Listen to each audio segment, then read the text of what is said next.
Good morning. We're letting folks log on. Thank you all for joining us. Hopefully everybody can hear me and you've received the corrected link. Thank you for checking your email. Sorry for the last minute change. Great, so welcome.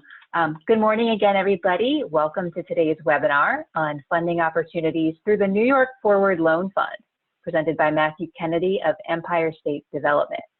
The New York Wine Grape Foundation is very pleased to be hosting you all this morning, and we're happy to have Matthew here presenting on this very important topic. Matthew is the Economic Development Program Specialist with Empire State Development Division of Small Business and Technology Development. We're grateful to have him with us today, and we will meet him and say hi to him in a moment.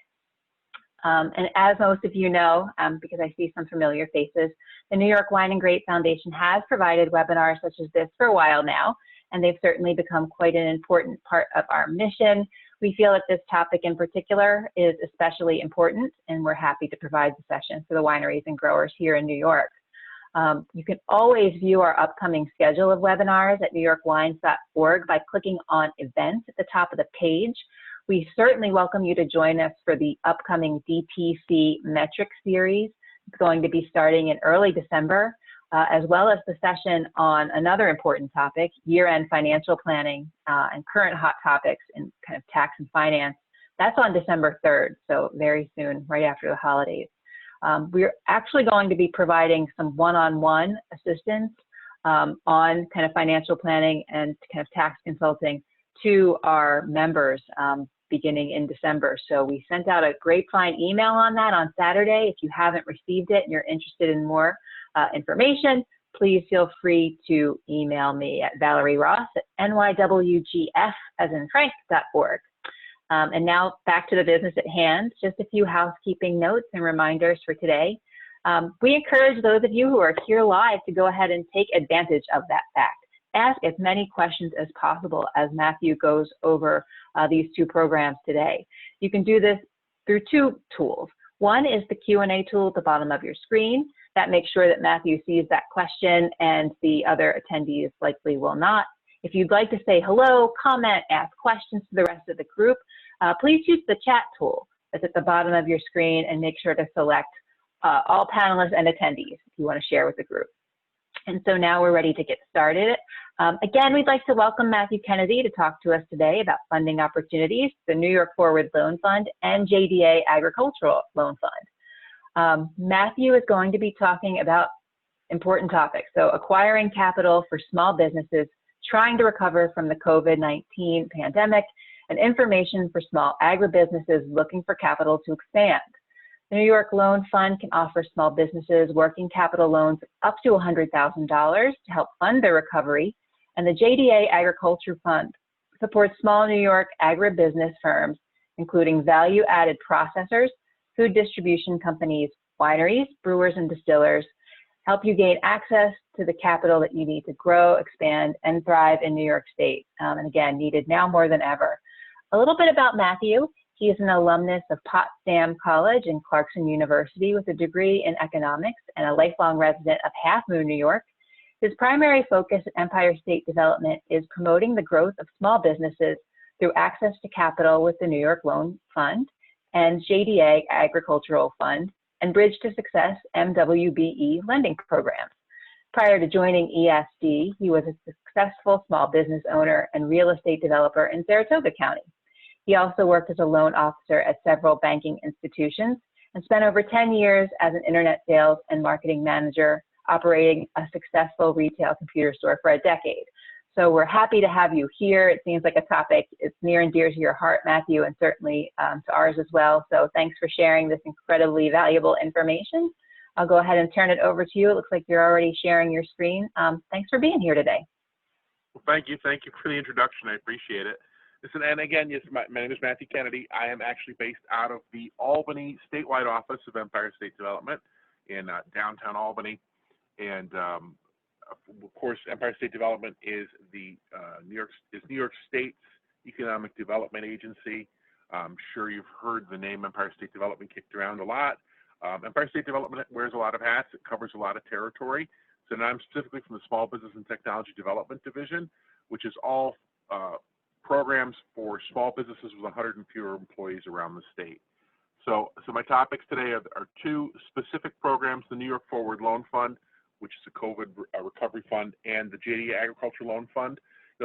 These two programs obviously have very different uses, but I thought that it would be a nice idea to try to present two of them together, because it's a situation in my mind that if the one fund is not going to be useful to you, maybe there's something useful with this other fund. So with little fanfare, we'll begin. So the New York Forward Loan Fund is a new economic recovery loan program that's specifically aimed at small businesses, nonprofits, and small residential landlords as they recover from COVID-19 and they try to reopen. They are specifically for small businesses with 20 or fewer full-time employees, which works out to about 90% of the businesses in the state, along with nonprofits with 20 or fewer employees and small residential landlords that have seen losses of rental income. And the program can offer working capital loans of up to $100,000. And the timing of these loans is to try to support businesses as they reopen. So they are working capital loans, so their usage is very broad. They are available to small businesses and nonprofits that did not receive a Paycheck Protection Program loan of greater than $50,000 or an economic injury disaster loan, although you can have received an economic injury disaster loan grant of up to $10,000. So when this program was originally envisioned, it was to try to fill a gap where a lot of small businesses were unable to, at least at the beginning, to take advantage of paycheck protection and EIDL. And those programs ran out of money very quickly at the beginning. And over time, they were extended. So as they were extended, more businesses were able to take advantage of it. So this program has adapted itself a little bit. So now you are allowed to have received a Paycheck Protection Program loan of up to $50,000, and economic injury disaster loans are still excluded, but the grants that they were giving are allowed. So that's an important change. It's something that's changed since the beginning of the program. So if you have heard about it before, I want to make sure to point that out, that some organizations, some businesses that weren't eligible at the beginning when the program first launched at the beginning of the summer are eligible now because of those changes.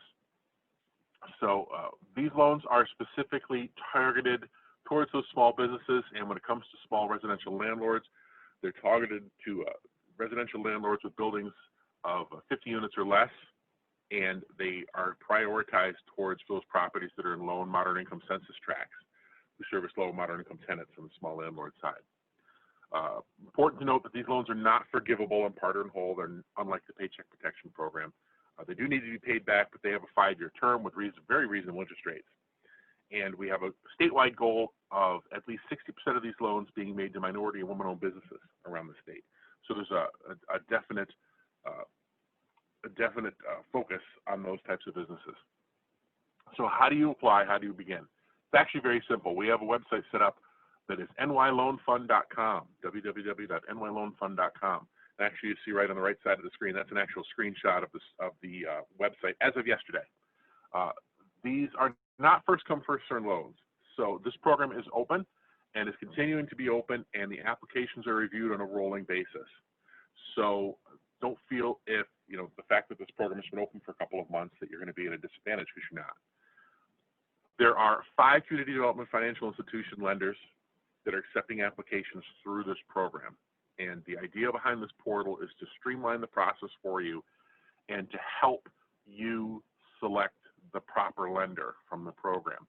What the application portal does is it uses your area and your industry, along with the answers to the questions, very simple questions that it asks you, which I'll go over in a little while.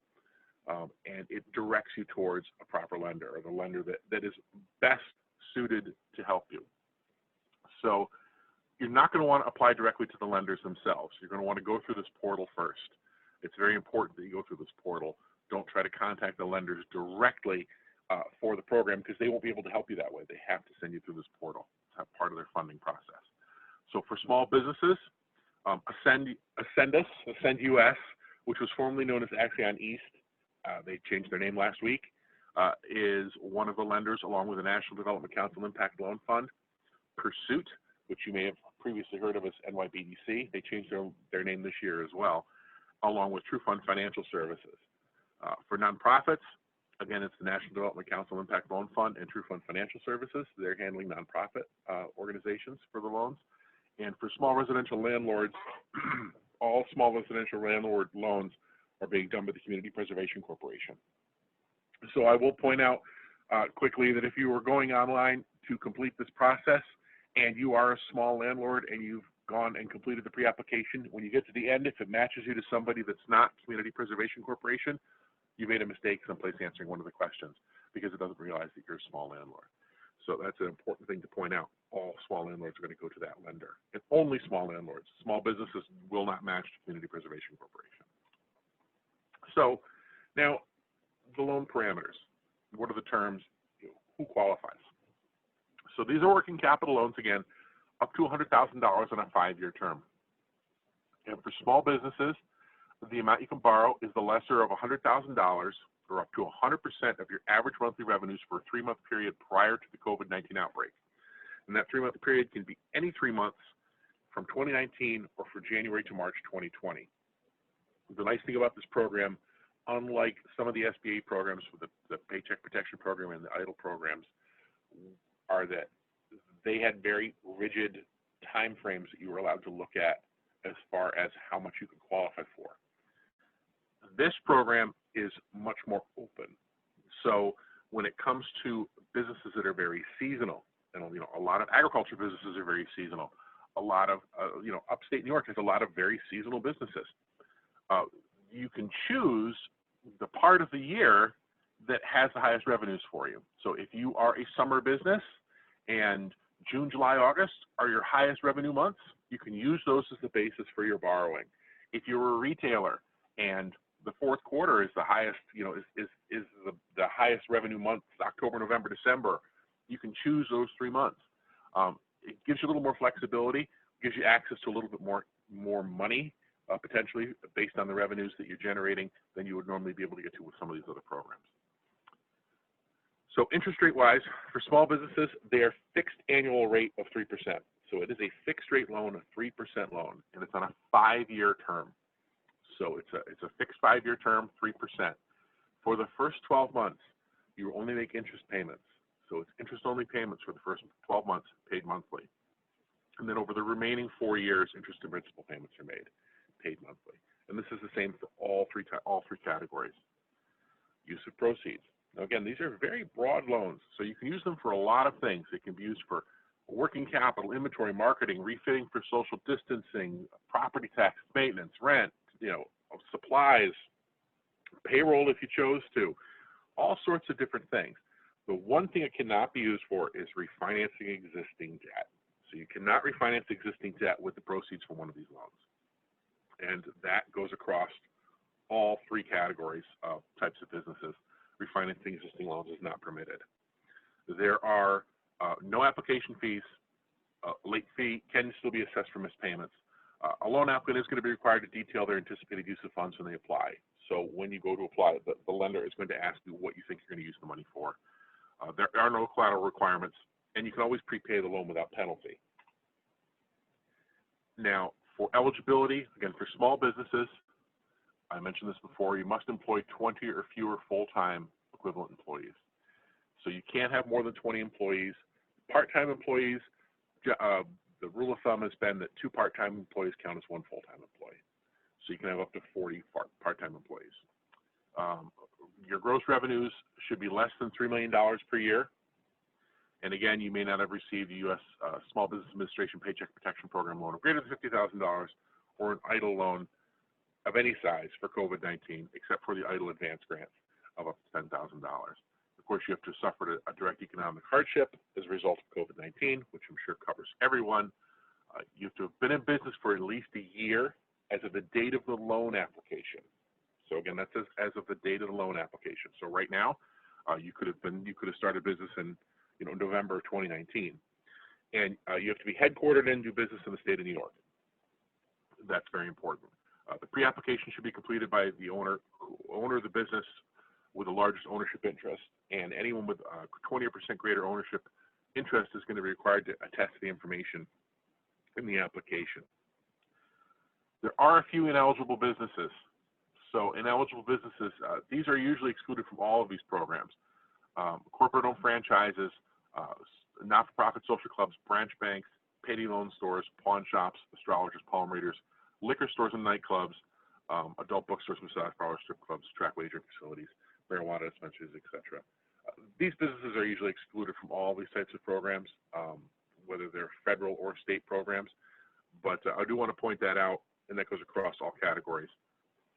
Now for documentation, so once you've completed the pre-application and you've been matched, and you don't need this documentation at the beginning when you're going through your pre-application.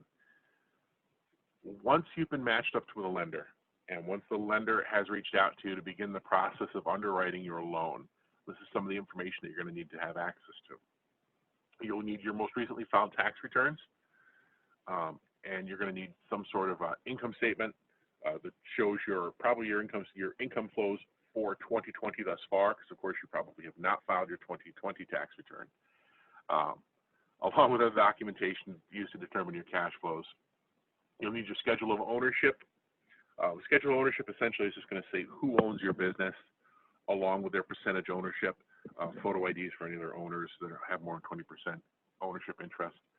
There's an attestation form that you'll sign that's actually provided by the lender that says that you did not receive an EIDL loan or one of those paycheck protection loans greater than $50,000.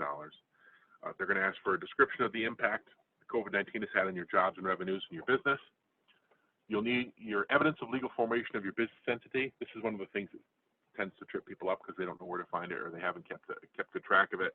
You'll need your articles of incorporation or your bylaws or your DBA, something that shows how your business was organized, when it was organized.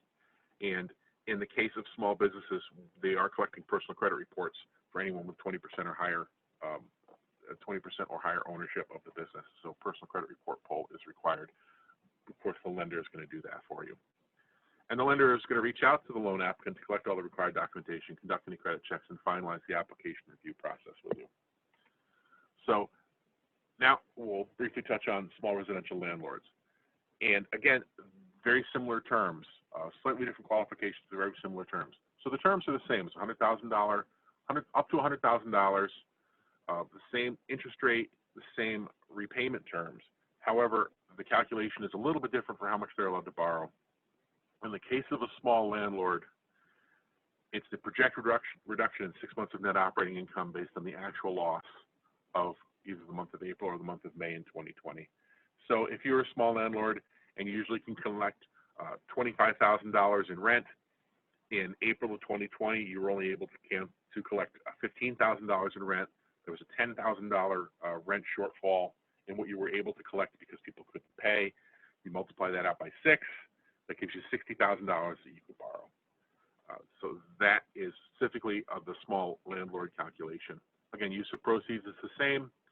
Obviously, most small landlords are going to use this money for property taxes or rent or utilities or emergency maintenance. Again, refinance of existing debt is not allowed. They are required to anticipate or to show their anticipated use of funds. No application fees, no collateral, no prepayment penalties. And for eligibility, again, the rules for small landlords, residential landlords, are a little bit different than small businesses. It's not based on revenue; it's based upon the number of units you own. So you can have no more than 200 units in your ownership with no single property greater than 50 units. Again, those properties need to be located in lower moderate income census tracts or meet a rent test for property rents or affordable to tenants of low moderate income. They're going to use the available information on what the median income is for the area. And it's a calculation based on the median income of the area based on what is affordable for that particular location if it's not on a low or moderate income census tract. Have to have positive cash flow for 12 months. You must be either current on your existing mortgage, or you can have an active forbearance agreement with your mortgage lender, which says, of course, that they are holding your payments. They're requiring you to make payments until after the crisis has passed. Or have proof that you've not missed your monthly debt service payment in the last 12 months. Properties should be current on their property taxes through March 2020. They have to attest that they're not going to evict COVID-19 impacted non-paying tenants. It's actually for 90 days after closing, plus whatever is going on with the state as far as allowing evictions. And Property should be in good repair with no life or safety violations. Of course, you have to suffer the direct economic impact, have to have been in business for at least a year. Properties must be located in the state of New York. Can't use that for your Airbnb in Florida, unfortunately. The application should be completed and submitted by the owner of the business with the largest ownership interest. Very similar to the small business requirements. And again, for documentation, also very similar to small business requirements. Your most recently filed tax returns, your 2019 income and expense statement. Biggest change here is for a small landlord, you're going to need your property rent roll, which is going to show who hasn't been able to pay, show your economic impact, schedule of ownership, that executed attestation form, specifying a hardship letter specifying the impacts on jobs and revenues, your forbearance disclosure statement if you have one from your lender, if you're in forbearance for your mortgage, evidence of legal formation, personal credit reports are also again required for small residential landlords. And I'm not going to touch upon small residential landlord thing too much because I realize that most of the people that are listening right now are probably either small businesses or potentially nonprofits. So now for nonprofits. So for nonprofits, again, it's a working capital loan of up to $100,000 on a 5-year term. But the calculation of what you're allowed to borrow for a nonprofit is a little bit different, and the terms are slightly different. So a nonprofit can borrow up to $100,000 or 100% of their average monthly expenses for a 3-month period prior to COVID-19. So in this case, it's based upon your budget as to what your nonprofit does and what your nonprofit's budget is. And as again, it's that 3-month period anytime in 2019 or through January to March 2020. This is also nice for nonprofits because, of course, nonprofits may do many different things. So if your nonprofit is more summer-based, like a day camp, that obviously is going to mean you're going to choose months in the summertime. If you're a food bank, you're going to choose months in the wintertime. It really depends on the cash flow for your organization. Nonprofits, they have a slightly lower interest rate because of where the money's coming from and the way the fund works. 60 annual interest rate for nonprofit is 2%. Same repayment terms, 5-year repayment. The first 12 months are interest only, and then the remaining 4 years are interest and principal. Same use of proceeds, again, can be used for working capital. Can't refinance existing debt. Loan applicant's going to be required to anticipate the use of funds, or to detail their anticipated use of funds. No application fees, no collateral requirements, and the borrower can always prepay loans without penalty. So for eligibility, this is a little bit different, and it is important to point out, for nonprofit eligibility, you have to be organized as a 501c3 organization, or you can be faith-based organization, but the monies can't be used for the support of religious worship or activities. You have to employ those 20 or fewer full-time employees. You have to employ or provide a direct service to New Yorkers. So a direct service would be a food bank or a soup kitchen or an after-school program or a senior service or clothing bank. Something that provides a senior shuttle, something that provides a direct service to residents of the state, have that operating budget of less than $3 million. Again, the Paycheck Protection Program rules, $50,000 or less, or economic and disaster loan rules, those still apply for nonprofits. You have to have suffered direct economic hardship, of course, been in operation for at least a year as the date of the loan application, and be located in the state of New York. And in this case, the application should be completed by a member of the nonprofit's executive team. And they're going to be required to attest to the information. And documentation for a nonprofit is also very, very similar. Most recent audited and reviewed financial statement, their IRS Form 990s, which of course are the tax returns, quote unquote tax returns, evidence of legal formation of a nonprofit. So again, they're going to do those articles of incorporation. The attestation form is going to be provided by the lender. Information on the nonprofit's executive team members that are signing for the loan. You'll notice that there's no credit report requirement because it's not actually the executive team member that's signing on behalf of the nonprofit. So there is no credit check on that regard. The nonprofit board approval resolution, you're going to need board approval to borrow, of course, and the impact of the COVID-19 outbreak impacts on jobs and revenues, some sort of statement. It really goes along with how you're going to use the funds.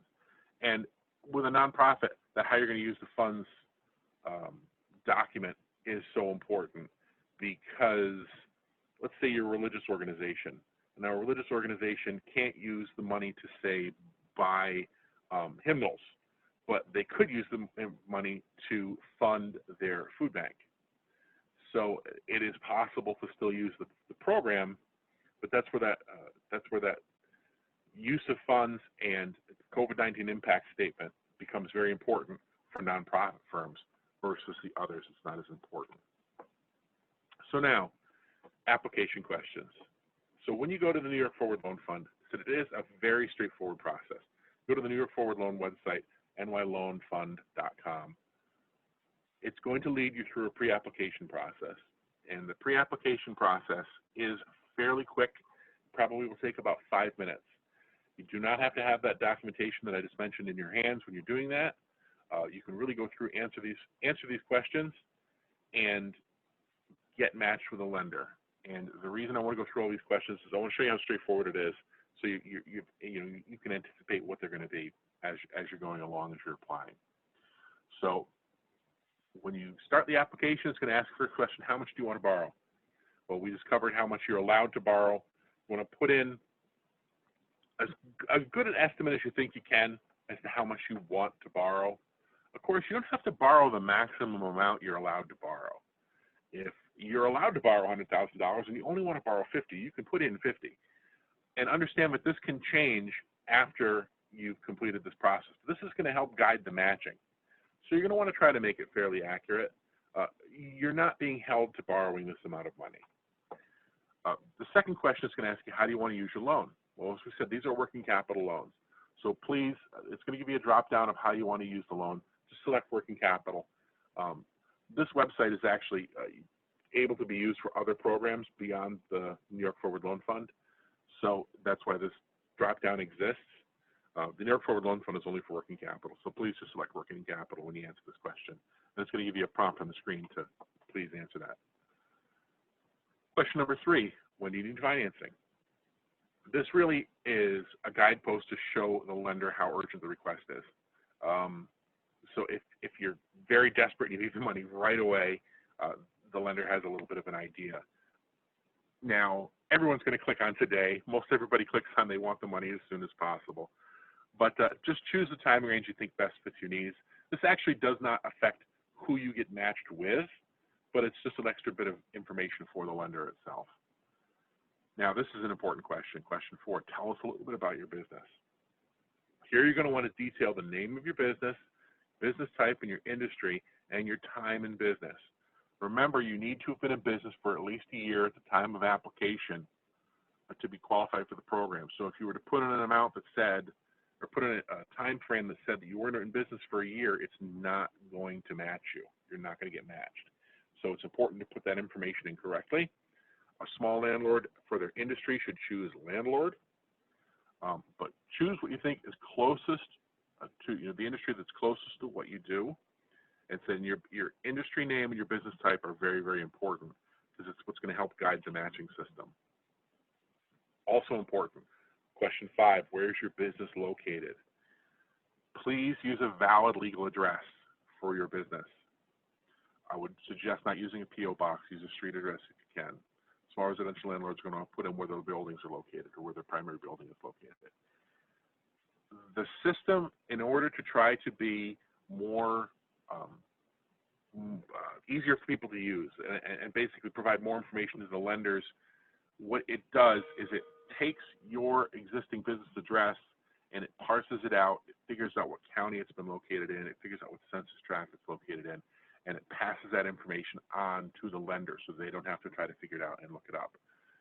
So it's important to put in your proper business address so that the system, so that the software can tell what those things are. Because if it can't tell what county you're in, there's a chance it might mismatch you to a lender.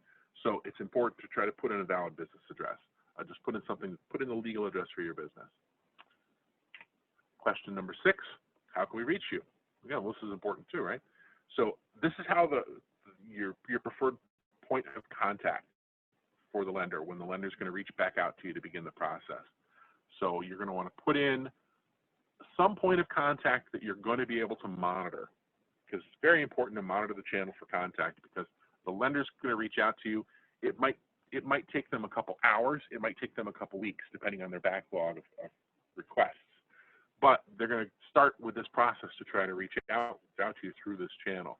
So if you put down email as your preferred form of contact, please watch your spam folder, because of course these lenders are sending out a lot of emails. It's very easy to get marked as spam, and it's very hard to get yourself unmarked as spam. It's hard to get your domain unmarked as spam. If you're familiar with email marketing, it's very easy to get flagged and very hard to get unflagged. So your software might automatically throw it in your spam folder, and it's not spam, and you don't even realize it's doing it, and there's no way for them to stop it. So please check that. Nonprofit applicants should use a member of their organization, someone who's most likely to be able to come get in contact with the lender and know what's happening. Question 7, what was your total revenue last year? Again, this is important too. This is we're gonna want to outline what your total revenue was for 2019. Nonprofits should use their operating budget. This can affect your matching, so try to make it accurate. Remember, it's your total revenue. It's not your total profit. It's your total revenue. You're going to want to use that. Just choose the range that is closest to which one fits best for your business. Question 8, did you earn a profit last year, yes or no? If you earned $1 last year as profit, you're going to want to choose yes.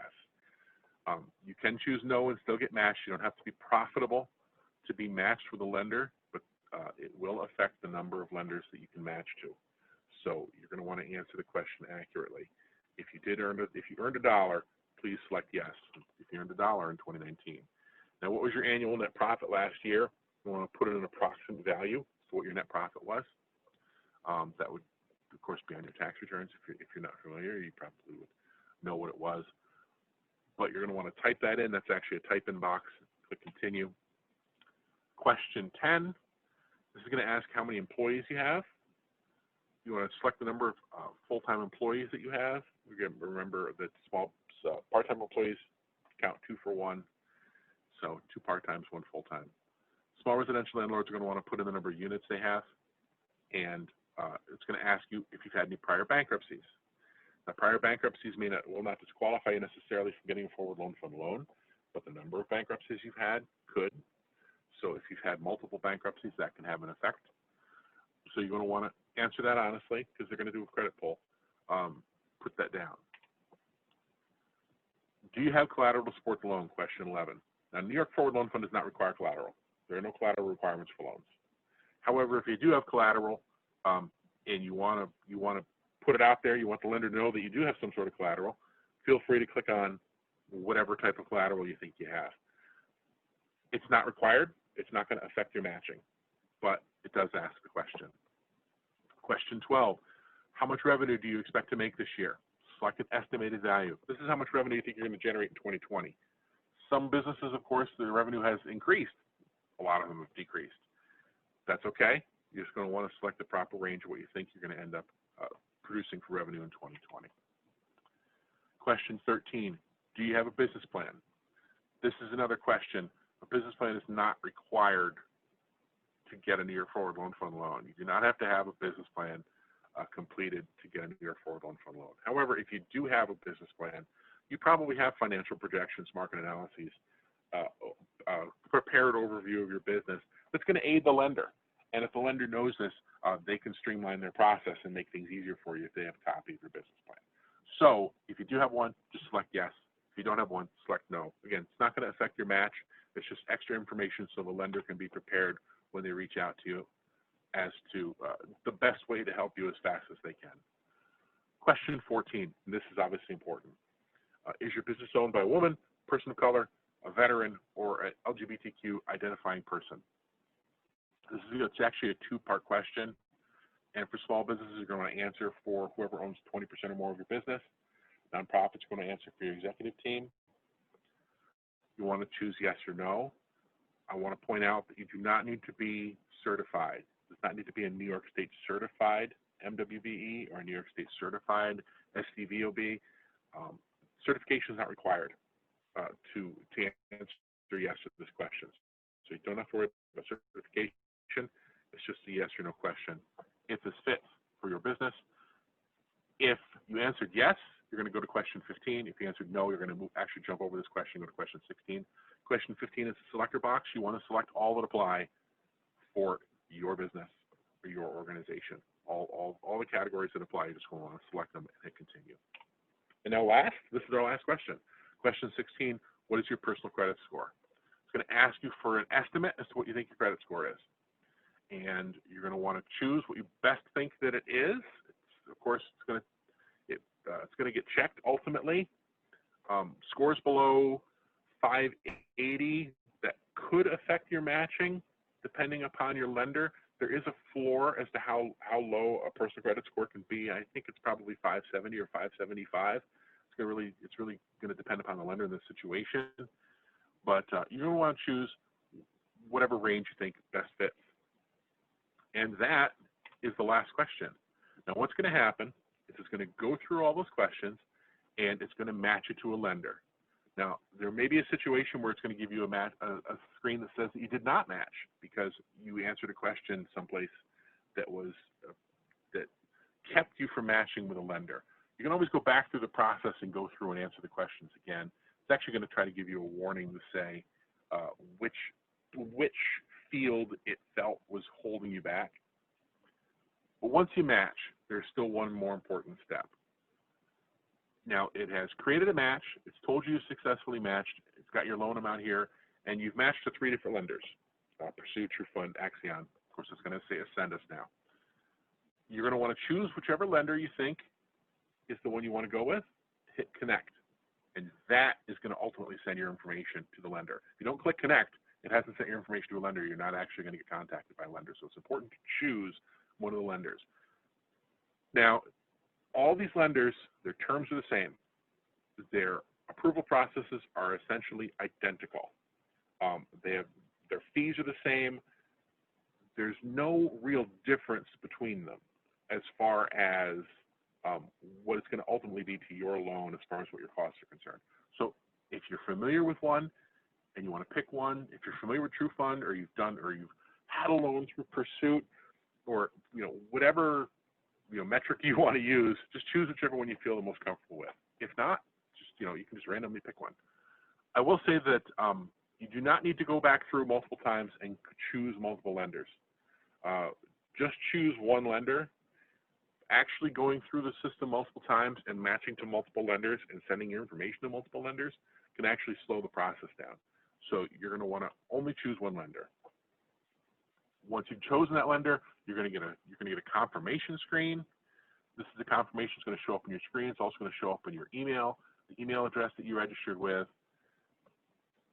Thank you for connecting. And what you're going to want to monitor your spam filter. Watch your spam filter for responses back, because it's easy for these things to get caught in your spam filters because they're processed emails. So it's very easy for you to miss contact. So please watch and be ready to answer. So now, quick overview of special notes and resources. There are a couple quick notes I want to cover beforehand. Before I take any big questions. Participating lenders are responsible for making their own credit decisions. Ultimately, the credit decisions of this program are the responsibility of the lenders that are part of it. Due to high demand, there will eventually be a cutoff. We will eventually have to limit these programs, or limit the number of loans that are available. There's no date in sight at this moment, but eventually this program will have to close, of course. Due to the limited amount of funding and the high volume of requests, your business type, geography, and industry may factor into your ability to receive a loan. Of course, we've already really covered that because we know that that can affect your matching. Applicants are reviewed on a rolling basis, and as Regis industries are phased to reopen, I know everyone is open, so we're safe there. Submitting a pre-application is not an indication of eligibility or that funding can be approved. You still have to go through an underwriting process with a lender. We do recommend you apply as soon as you can because it just starts the process. In the event the website is overwhelmed, and it rarely is, check back often and resubmit your pre-application. And again, please only submit one application. Terms don't change from lender to lender, and multiple requests are going to slow your process down. So a quick example as to what payments will look like. This is actually visible on the New York Loan Fund site. but this gives you a quick idea as to what you're looking at for your payments at various loan terms, and you see how that interest-only payment for the first 12 months is very reasonable, and then the principal kicks in at your month 13, of course, to ultimately pay the loan back. And this is a calculation is for illustrative purposes. Of course, it's going to be based on your actual loan. And now for some free assistance. There is some assistance available to help you prepare and submit your loan application. The small business development centers around the state, which are usually based on SUNY campuses, they have some additional funding what they've been given to help small businesses complete these applications. We have our Entrepreneurship Assistance Center programs. Those are around the state. There are 24 in different locations around the state that can offer assistance on completing these loan applications. Some of them are actually helping the lenders themselves. You may actually get a contact from one of them on behalf of the lender to try to collect up the documentation that you need to send the lender. Since some of these lenders are handling thousands of applications, they're used to handling dozens. So community development financial institutions that are not part of the program may be able to help, because some of them can also offer guidance in your area. Business Mentor New York COVID-19 Volunteer Task Force. Business Mentor New York is another program that's part of the Small Business Division. It's an online matching system where small businesses can get matched with business mentors that are essentially other business professionals around the state that are volunteering, that have been more successful, or may have more time in business, may be able to offer guidance. It's a public forum. There's the Small Business Division website for ESD, and specifically for small landlords, Homes Community Renewal has their own website for information. So now I went through that pretty quickly. I know it's a little dry, so I tried to run through it. If you do have any questions that are specific about this program, it's a great time to ask. You can put them through the Q&A or put them through the chat. And talked about is on the NY Loan Fund site. There's a great FAQ that's visible on the site that you can get answers to almost every question you could possibly take advantage of this opportunity if you are in need of these types of funds. So I'm not seeing any big questions. It's good. Hopefully I covered all the ground I needed to cover. Let me look and see.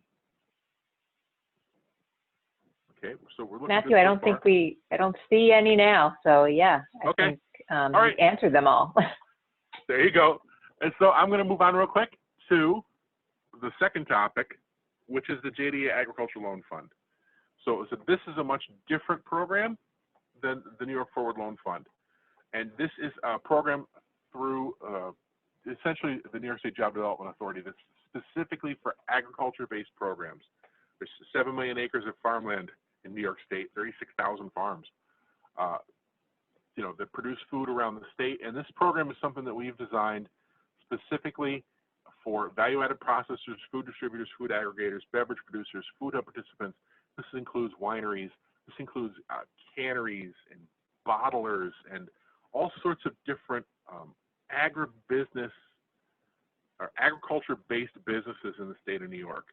And this is something that is particularly near and dear to my heart because, I've grown up in upstate New York. I'm actually the first generation of my family that hasn't owned a farm.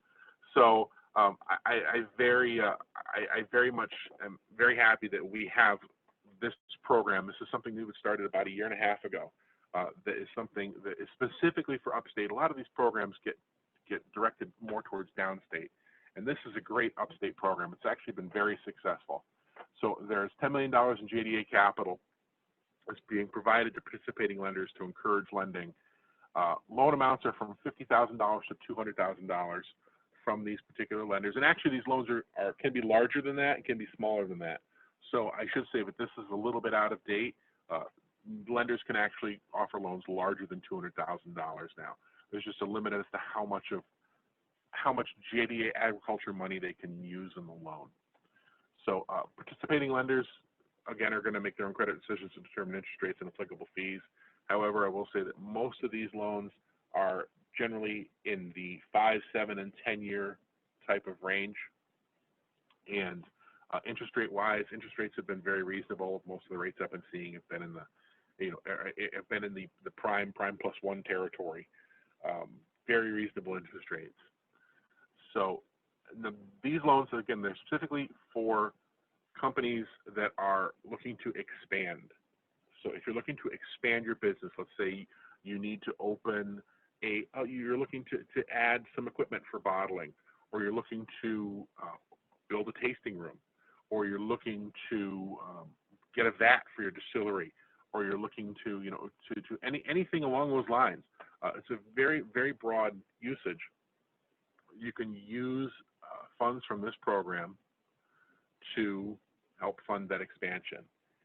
And, we realize that this is a group of businesses that frequently don't have a lot of choices when it comes to acquiring capital to do these sort of things. A lot of times this comes out of your pocket.